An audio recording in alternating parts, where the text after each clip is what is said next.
do I want to be solely a stay-at-home mum? The answer was no. I want to do both. So how can I make that work? I've always said health, wealth, and love. I'll teach you how to be wildly wealthy, fabulously healthy, and bursting with love. They are the 3 core pillars of your life. Hey friends, before we get into this episode, I am going to ask for your help. We are on a mission to hit 4,000 subscribers in the next 30 days. I've got a stat here.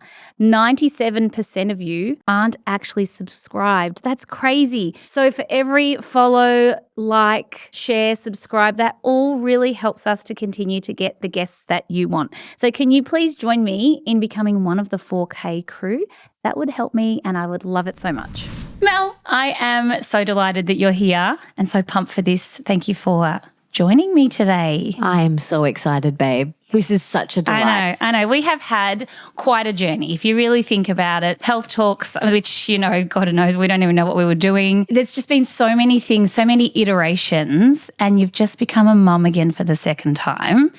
Tell me about this Mel that we've got right here, right now. Oh my gosh, yes. I was thinking about this on the drive over here. We have been friends for, 15 years? Yeah, such a long time. Well, yes, because Geordie is 13. Yes. It's a really maybe 13 long time. years. Maybe 13 years or something like that. Before, yeah. We became friends at the very start of our journey, of our entrepreneurial, of our wellness journey. So it's been so beautiful to watch your evolution as well and to be friends. And I love our friendship so much because every time we catch up, we pick up exactly where we left off. I feel like there's been so many iterations of myself. And yes, becoming a mum of 2 is so How's different. that, going from 1 to 2? What's the age difference? No one talks about this. That's because no one would do it.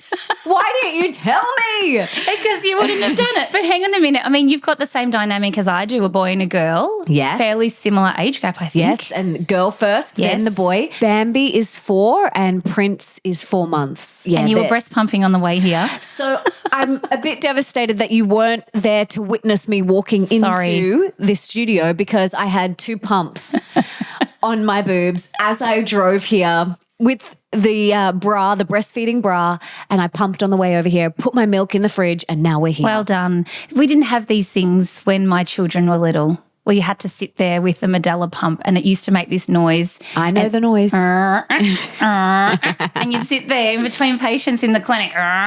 Anyway, those were the days. But this version of you, I mean, you've really done so many things, but right now one of the main things you're really doing is helping people women step into their businesses and really find that entrepreneurial side to them.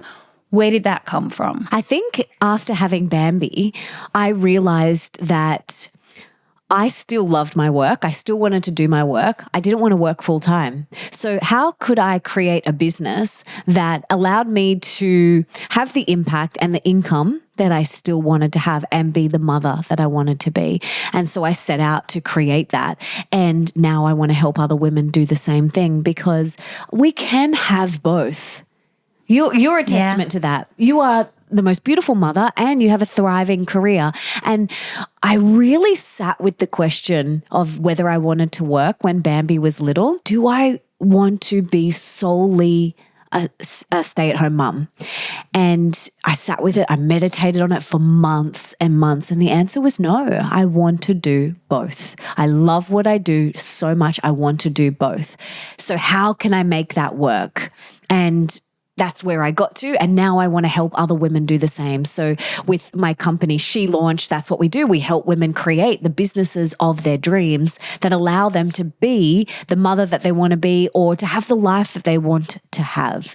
Like I said, you can have both. Right. I mean, it is a really tricky question when you actually aren't in it yet to ask yourself before becoming a mum, or even when you're pregnant, you start to think about it. I know I thought I'd be the stay-at-home mum.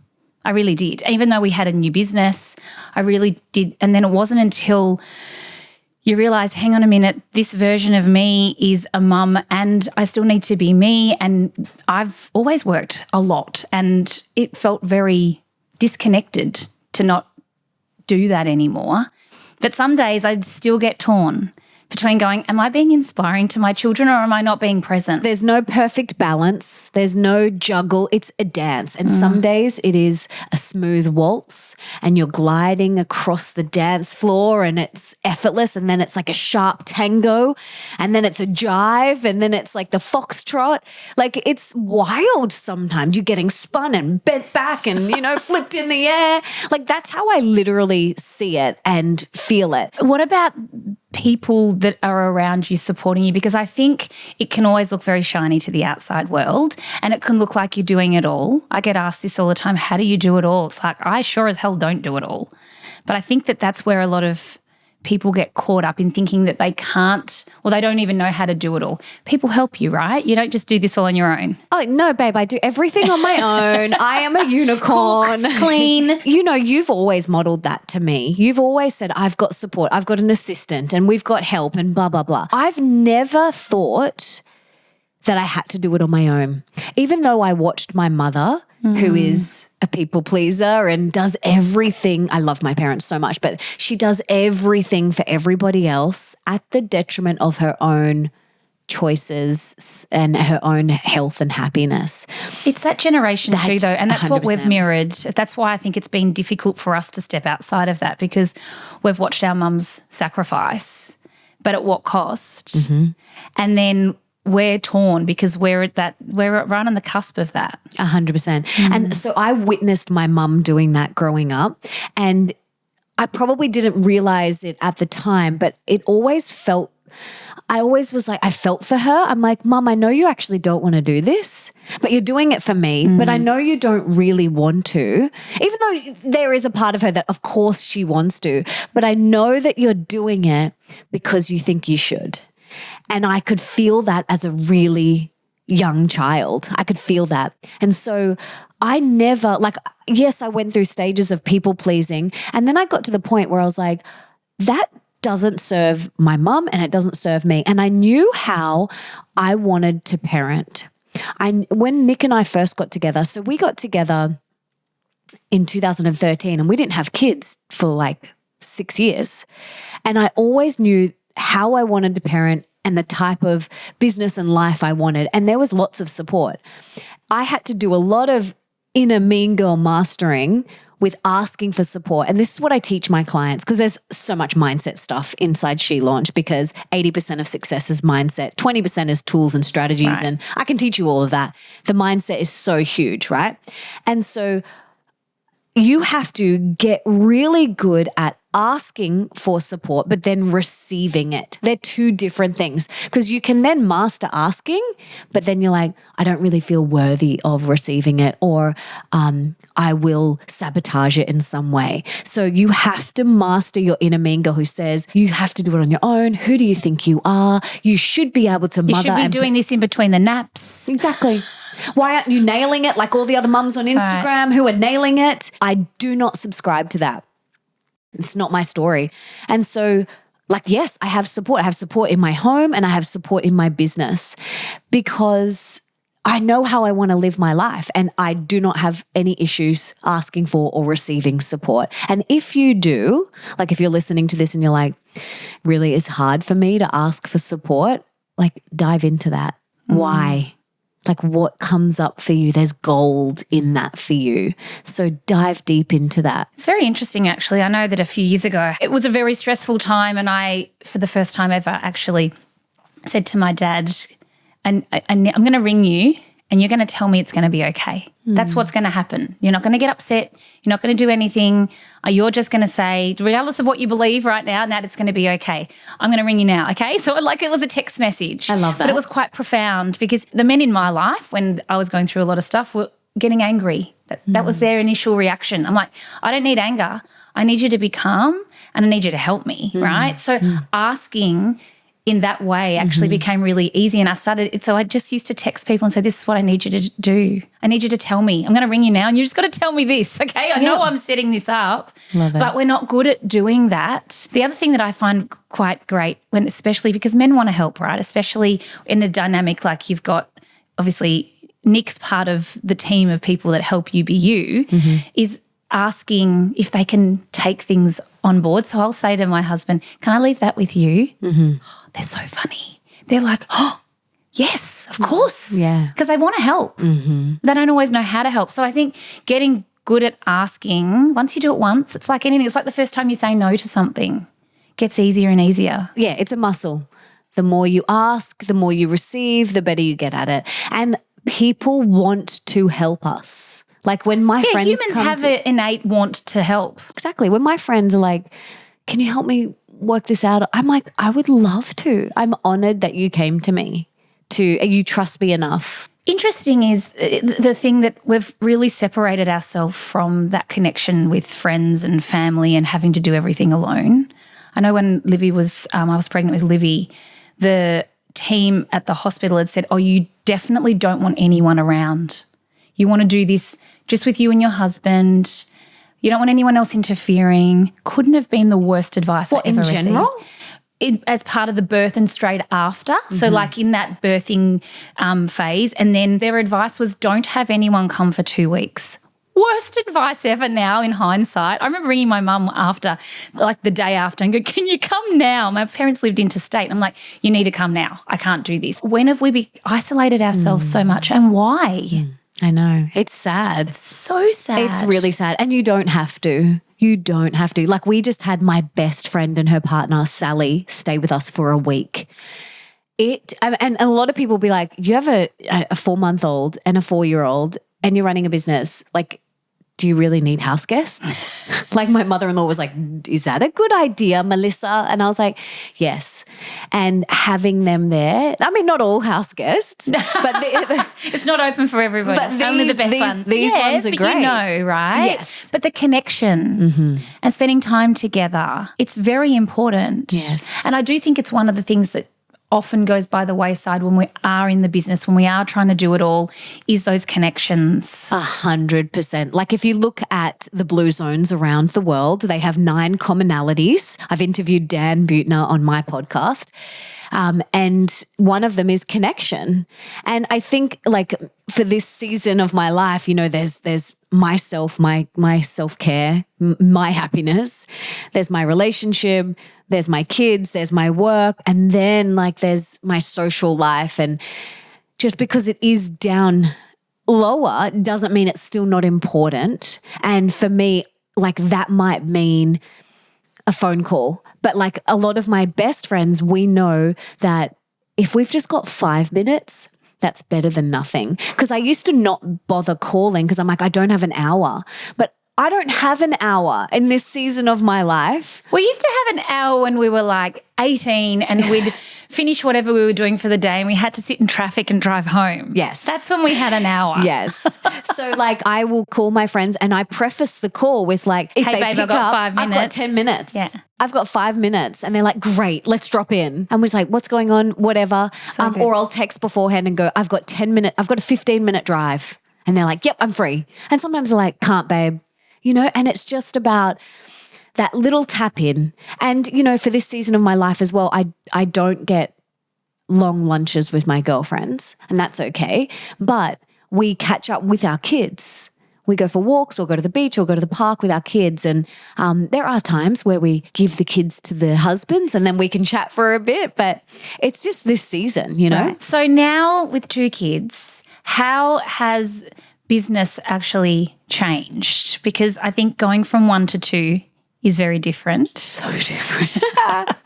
Boys are different too. Even though Prince is 4 months, you just wait because Bambi will sit there and colour and do little girl things. Boys want to take up the entire space. Yeah.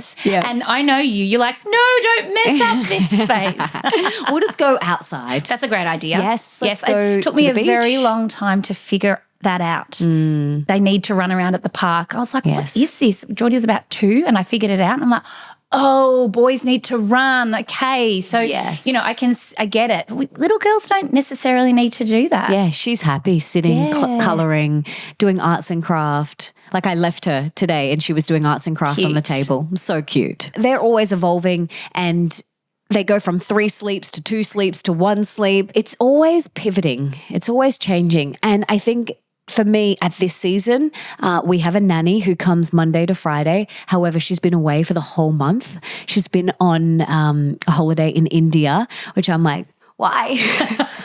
No, she's having a really good time. She's beautiful. She's been with us since Bambi was 4 months. Wow. So she's been with us for almost 4 years. She's a beautiful friend of ours. Her and her husband are beautiful friends of ours now. Like we travel together, not as nanny, like as our friends. They're so such a huge part of our life. They've kind of become family. They've become soul family for sure. And Bambi just loves them. So she's French. She only speaks to Bambi in French. So Bambi has only heard French from her since she was 4 months old. So also my French is improving? It's improving, guys. How good. Which is great. It's really good. And this was something that Nick wanted to do from day one because, you know, their brains are so malleable and it's so good for them. So we've loved that. So we have her usually when she's not on holidays in India, Monday to Friday for 4 hours a day. And in that time, she will have some time with Bambi. She does again, speaks to her in French and they do arts and craft. They do activities. They go to the park or library, whatever, gymnastics. And then she does some housework for me as well. So she'll do cooking, cleaning, folding, whatever, which is really helpful, so helpful. So we have her. Prince sleeps in the morning between 9 and 11. He does now. a 2 hour. He's asleep now. So he does a 2 hour sleep in the morning and that's when I work. And then he does another 2 hour sleep from 1 till 3.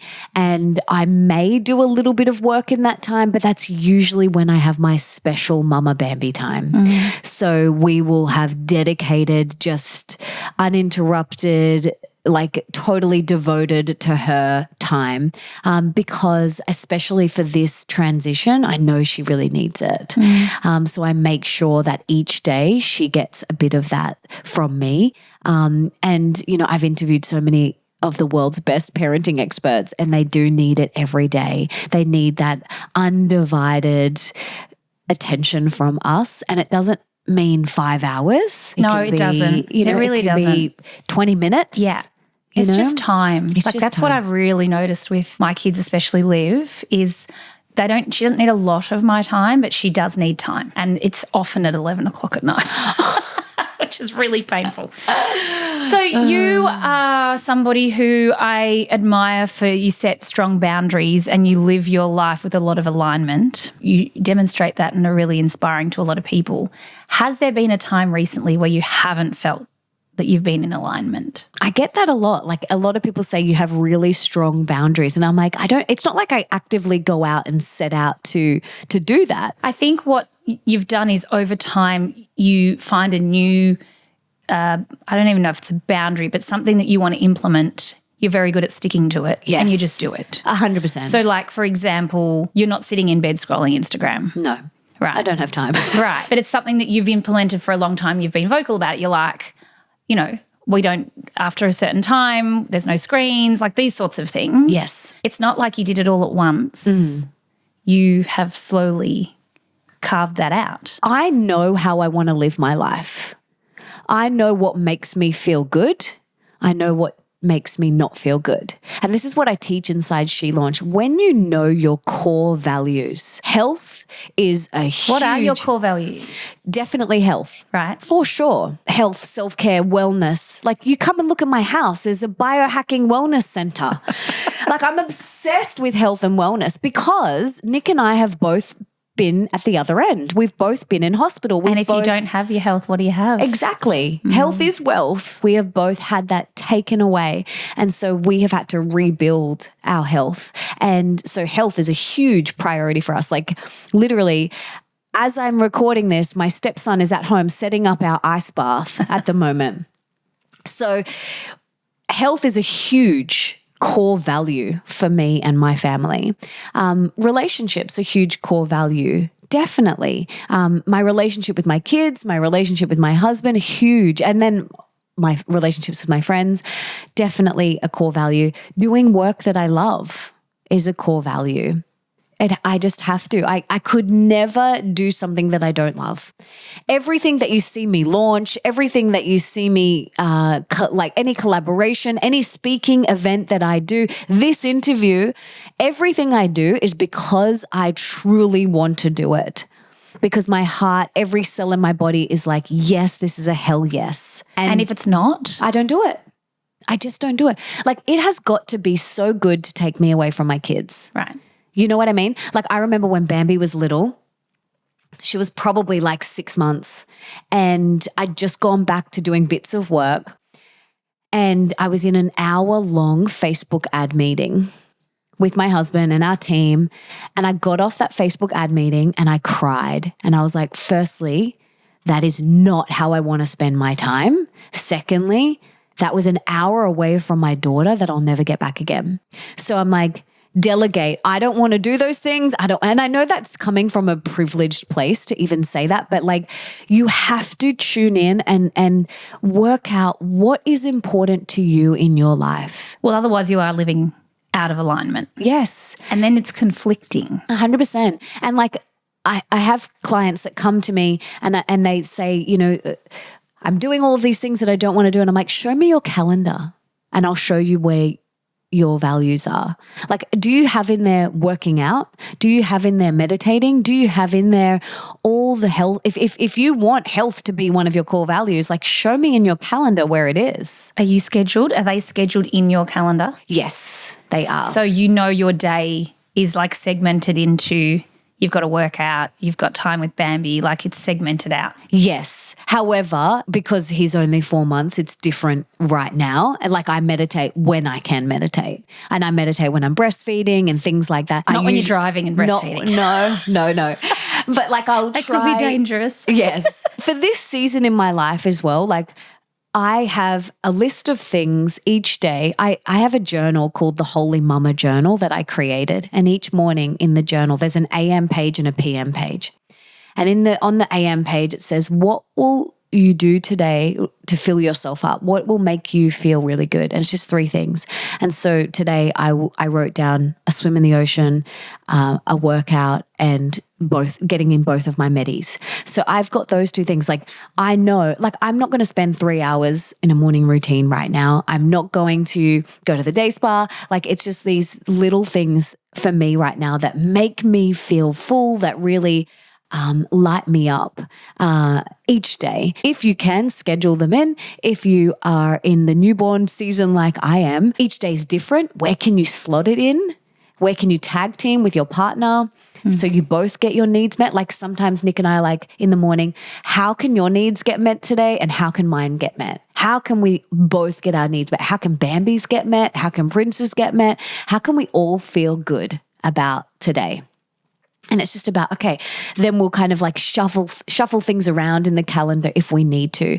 But something that Nick and I talk about in Time Magic, which was the book that we co-wrote together, it's called Time Magic, Reclaim Your Time, Reclaim Your Life. So that was my 4th book, my latest one. Each night we look at our calendar. Before we go to bed, we look at the calendar and we go, let's look at the day tomorrow.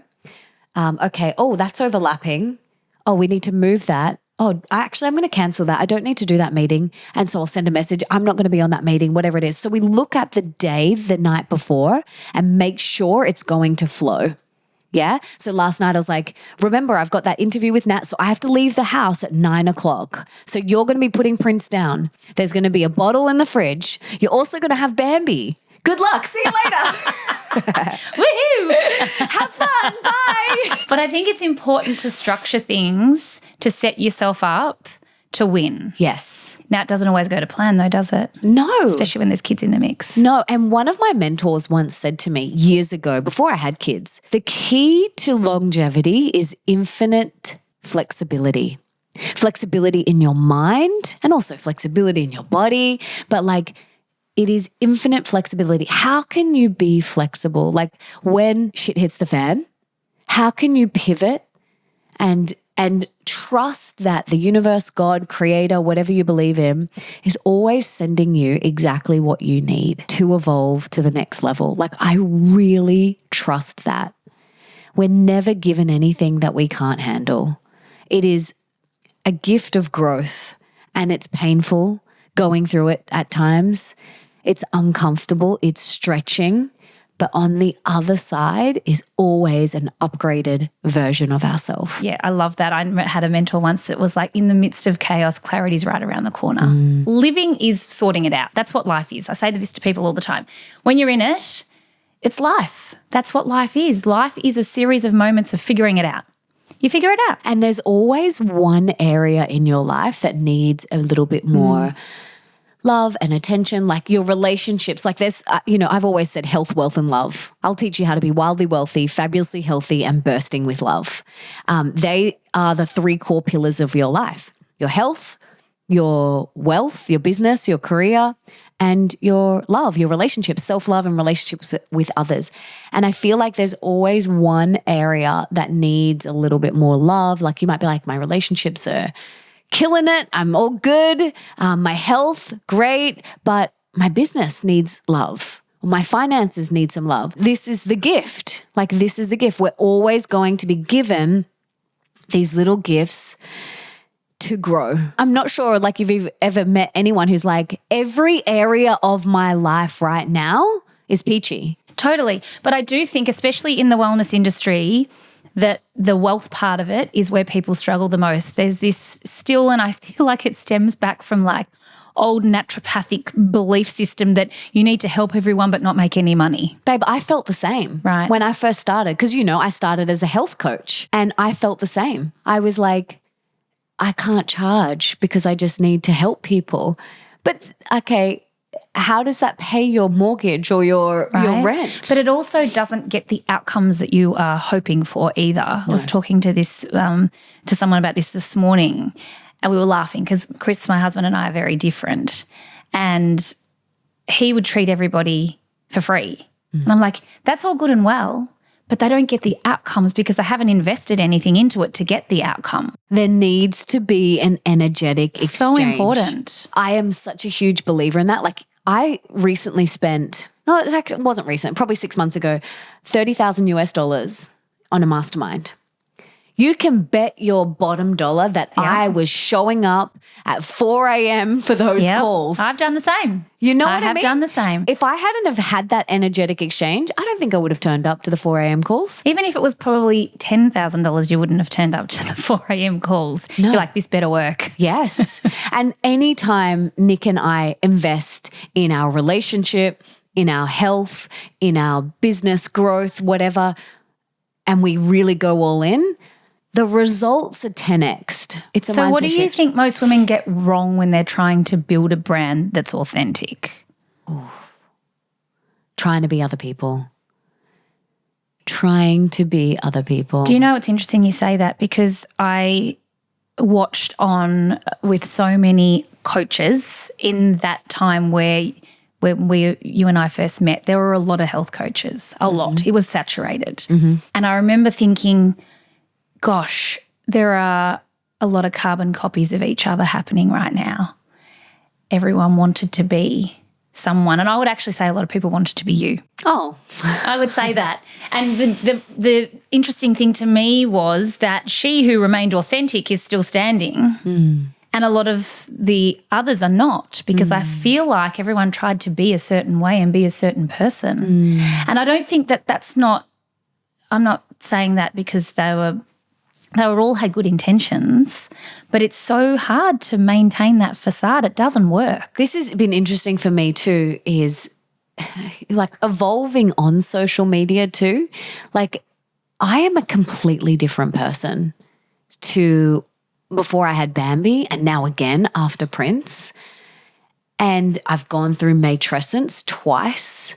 And as you know, that is like a complete cracking open. This is how I explained it the other day to one of my clients. I feel like Humpty Dumpty. I came in here singing Hop Little Bunny. This is the story of my life right now. I wake up in the middle of the night and I'm like, you put your right arm in, you put your right, like that is it. Matrescence is kind of like Humpty Dumpty, cracked wide open. But you're then in the most, your brain is the most malleable it will ever be. And you then get to pick what puzzle pieces, I've got full goosebumps, you get to then pick what puzzle pieces you want to put back of your identity, who you are, and then what new ones you want to replace. And I feel like I'm still in that. I am still, since, 4 years in, I am still in that discovery, like that exploration. And it's exciting and it's also uncomfortable. But it doesn't ever end, does it, really? You're 17 years in. Does it end? It definitely doesn't end. You kind of go, okay, they're out of nappies. I don't need to chase them around with a bowl of food anymore. Great. They start school.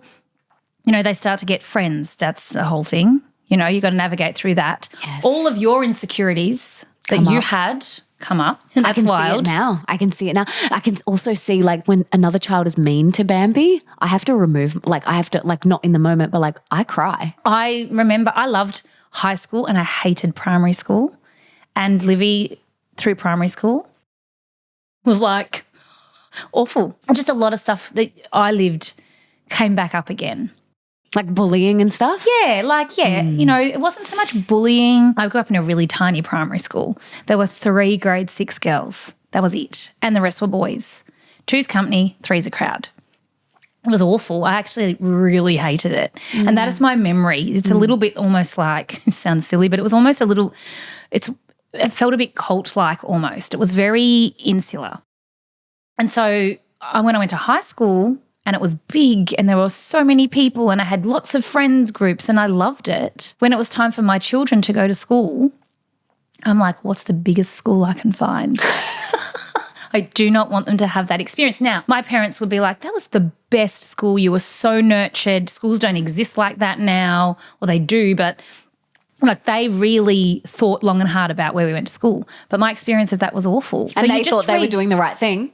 And I probably thought I was doing the right thing by sending them to a massive school. It's just interesting. So it doesn't end, but I do think the one thing that remains is we do need to be present, and it doesn't have to be 24/7. And the other thing I really believe is that as long as children are loved, really loved, then everything works out. Yes. Do you still have mum guilt? Not as much as I used to, but having said that, I've been home a lot more. I haven't had to travel as much. I don't think it ever goes away fully. I know. So I have a friend. She's a big female entrepreneur. She's got a little boy who is 2. And before she had her little boy, she was like, I will not subscribe to mum guilt. And she literally doesn't subscribe to it. Wow. She doesn't have it. And I'm like, teach me. How? Do a program on it. I mean, if a little bit of the guilt would come in, I got very good at going, just don't think and do, which I don't know if that's healthy, but that's what I would, when people will be like, how are you leaving them? I'm like, just don't think, just do. Just put one foot in front of the other. Yes. I can't let the emotion because I would never do anything if I did that. I would never leave their side. And I saw this Instagram reel. It's like the ultimate polarity of motherhood and business, right? It's like, you desperately want some time to go and do your business or have some time for yourself, but then you don't want to miss a thing. That is me. I'm constantly like this. Right. And it's so cliche, but I hand on heart can say it does go really fast. And there are pockets that I think back and I'm like, I don't remember what happened with the kids. There's pockets where I'm like, I don't know. I mean, I was present, but I was doing things. And I think actually, yes, it's so important to be present when they're little, but I think it's equally, if not more important, to be present as they get older. That's especially what I'm finding. Those teens. Yeah, I'm finding that. You know what? I won't subscribe to terrible teenagers. That's what I won't subscribe to. I really feel like we set the example. I was determined for my children as teenagers to not be that. Because the thing is, you get what you expect. If you expect terrible teenagers, you're going to get terrible teenagers. So that's never been on our vocabulary. Yeah. But I do think, it doesn't end. But I don't think the guilt, I don't think it's guilt now. It's not a guilty feeling. It's more of a longing to want to be there. I know, longing, for every second. Every second I want to be there. And I also need some time for me too. Well, I was very excited to come away, to record these because I'm like, I just need to because I know I'm not fully present at the moment. There's that much going on in here. I just need a day to kind of rearrange all of that. We've been away. It's been Easter. There's been so much going on. I know I'll go back now and be like, okay, I'm sorted. Yes. I'm all yours. And I think as long as we are present with them when we're in front of them, then the quality of our attention matters. If someone's listening right now feeling stuck, whether it's in their business, in motherhood, or just in their own head, what would you say is a real starting point for them to get out of that feeling? Write it down. Like, write down what is going on in your head. If it's in your business and you feel stuck, like, why? Where do you feel stuck? And then reach out to someone who has done that. So if you want to launch a business, like, reach out to me, and come and join She Launch, or go and look at where other people have done what you want to do and learn from them. And then if it's in your health, the same thing. And if it's in your parenting, the same thing. Like, always be learning and growing and evolving, and write down what it is. I think so much of our pain and so much of our suffering is created in our head. And often because we're trying to do it on our own, not talking about it, not sharing it with people, even just talking something through. Yeah, 100%. And you don't have to do that with everybody. No, actually, you definitely don't do it with everybody. Yeah. And you don't have to do it online, but like, who is your inner circle? And that might be a mentor, it might be a coach, it might be a therapist. Like, who do you go to for, when you need business advice, when you need health advice, when you need relationship advice, when you need parenting advice? Who are your inner circle? Like, I don't talk to all of my friends about what's going on in my life, but I have like two that know intimately, 2 or 3 that know very intimately everything that's going on in my life. But you're selective in who you tell. Yes, very selective with who I share what with. Why? I need to listen to my heart, and I trust these people that they will not tell me what to do. They will be a sounding board. They will reflect maybe a blind spot to me, but they will never say, you need to do this. That's a bad idea. Oh, yes, exactly. You have to be very discerning with who you choose to share with. So that is one of the main reasons. I want to be able to hear my intuition still. And if you share it with everyone, you're going to get constantly like so many different opinions and views. And you need to, the person you go to, like, say I've got something going on with Nick, you don't want to go to someone who's like, divorce him, get rid of him. No, that's it. Wipe your hands clean. Not helpful. Not helpful. This is what my dad used to do to me when, like, in challenging times with the clinic. He'd be like, oh, get rid of that thing. Yeah. Just get rid of it. I'd be like, not helpful. That's not going to solve anyone's problems now. I'm not doing that. No, right? It's not. That's not the option. That is not And what do we do? Sit at home and knit. Yeah. Not going to happen. But again, you've got to be really selective in who you tell this to. 100%. And I always love to kind of start something, and whether I tell people or I don't, and kind of get into it, kind of test it myself. Yes. And then tell people. 100%. There's nothing wrong with that either. 100%. And I try not to also dump too much on Nick. He is my life partner. He's also my business partner. I just try to go, okay, what do I actually need to tell him, and what can I take to one of my coaches or one of my mentors? I've just invested in a spiritual mentorship. It's 12 weeks, 10 grand, and I'm diving in. And so I had my first session yesterday, and I was just like, oh, it's so good to talk to somebody. Yeah. That's like not in my business, not in, my relationship. And I think it's so important. Get coaches, get mentors in every area of your life. Yeah. Chris and I don't talk business because we would never agree. And I know that. So I don't even bother. Like, it's not like I'm keeping anything from him. And like, it's just, it stresses him out. So what's the point? Yeah. So then I'll talk to him about everything else though. I'll talk to him about life, children, all of that. But we don't need to talk about business. It doesn't help anyone. So going to the right people for the right information is so important. Yes. And it's good that you know that.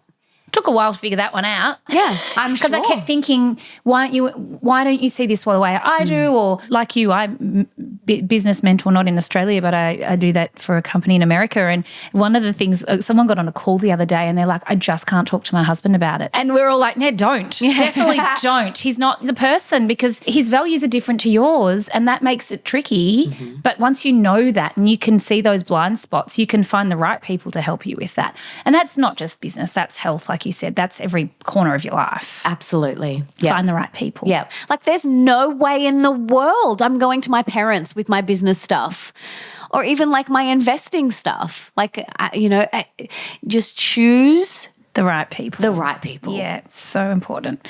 Okay, let's finish on this question. What is one non-negotiable you've had to soften or surrender to lately besides sleep? In terms of self-care or in terms of business or? Whatever you want. I think it is just like my self-care and filling myself up. This time around though, correct me if I'm wrong, first time around the block with a child, you kind of think this is my life now.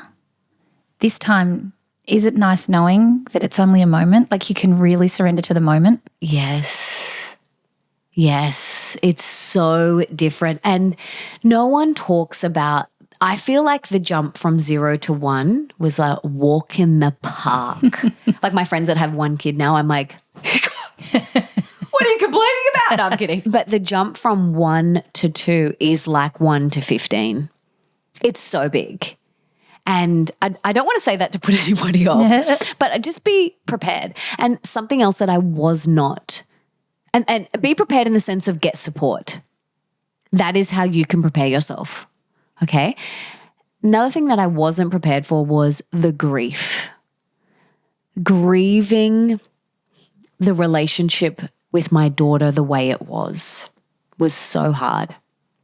I remember breastfeeding in the early days, would hear her downstairs laughing with our nanny while I was upstairs in the dark breastfeeding my newborn, which I loved, and I'd just be crying, bawling my eyes out, trying to get this baby to sleep, trying to work out the boob situation, and just hear her laughing her head off and just missing her so much, and also being so grateful and missing her and just grieving that. Like I just cried, and I'd get into bed and I would cry, and then Nick would put her to bed. I'd put Prince to sleep, and then we'd go into the room and I'd just sob and sob and sob. Like I didn't get to put her to bed. I didn't get to do that. And he's like, it'll come back. Yeah. It'll come back. So yes, this time around, there's so much more like confidence. Like the first time I'm like, what's happening? Is everything okay? She's got gunky eyes. What does this mean? Have I done something? How do I fix it?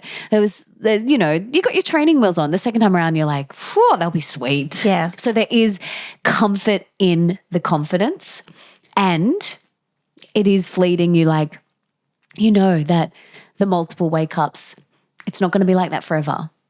You know that the 3 naps a day, it then goes to 2, and then it goes to 1, and then it's none. So just embrace this season. So there is so much more embracing and like deep presence. Like my favorite days are like weekends where it's just the 4 of us and we have nothing on and we just flow. Should we go down to the beach? Let's go to the beach. Should we go sit by the pool? Like when Nick is fully present with us, when it's just the 4 of us, there's no one else coming to the house. Like they are my favorite days. And Nick always goes like, we'll get into bed and he's like, I know what you're going to say. And I'm like, what am I going to say? And he's like, you loved today. That's really cute though. I know. So I know you loved today. Today was your favorite day. I'm like, it was my favorite day. Yeah, that's so beautiful though. But it is. They are my favorite days. So for this season, I guess some of the non-negotiables are just, like I would love to get to a hot Pilates class, but it doesn't always work out. And taking that hour and a half out of my day right now, doing the dance between work and business, it's just logistically. But I know I'm going to get to a point where I can do a Pilates class every day if I want to. And then I'll be yearning for that time for them to be at home. You know what I mean? So I'm just like, it's a season. And we have seasons in our parenting. We have seasons in our business, seasons in our relationship. And that's a big one too. You know, Nick and I are in a season where we're a little bit like, hello, I still exist. I'm over here, breastfeeding. I'm over here. And we know that we'll get back to date nights. And he's like, do you reckon we could have a date? And I'm like, how? Who's got the milkies? Bambi always says, Prince loves you the most, Mummy. And I say, well, he loves all of us. And she goes, no, he loves you the most because you've got the milkies. That's true. You're the milk bar. You're the milkmaid. And I'm like, well, he does love milkies. Yes. So cute. So cute. That's so cute. Yes. Mel, thank you so much for sitting down and chatting with me and ducking out whilst breastfeeding pumping to get on the way here. On the way here. Yeah. I'll let you get back to your beautiful family. But thank you so much. For all those that are looking to connect with you, maybe just let us know where to find you. Well, you can come and join She Launch. That's shelaunch.com. Grab any of my books. Come and listen to my podcast, The Melissa Ambrosini Show. Your episode is on there, which is amazing. We've got to get you back on. I know, we do need to do that. Yes. And Instagram at Melissa Ambrosini or my website, melissaambrosini.com. Come and tell me on Instagram, what is your biggest key takeaway from this episode? I would love to hear. I love connecting with people. You and I are so similar in that sense. Like we love being on stage. We love live events. We love connecting. We love that so much. So come and share what you got out of today with me. I want to meet you. And this has been such a delight. Thanks, Mel. Thank you, babe.